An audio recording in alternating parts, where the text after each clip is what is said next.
9. aprill võib olla hea tegemaks tagasivaadet oma minevikule. Tuletama meelde seda, mis lapsepõlves toimus, võib-olla isegi mõtlema selle peale, et mis olid sinu lapsepõlve unistused, et nendega võib-olla edasi minna.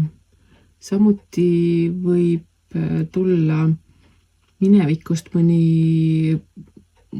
pikalt külastamata sõber sulle külla või sina lähed hoopis kellegile sellisele minevikusõbrale külla või muud moodi selline nostalgilisem, tagasivaatavam, unistavam hetk.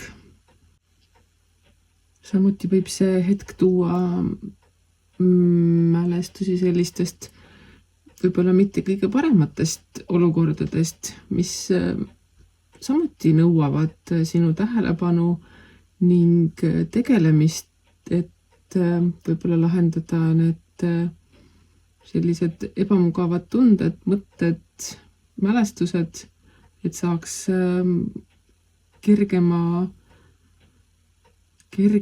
mõttemaailmaga või enesetundega edasi minna.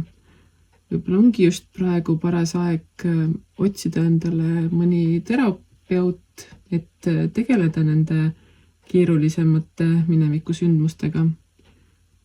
Samas tuleta lapsepõlv meelde ning võib-olla on just lapsik või lapselik olemine tänase päeva märksõna.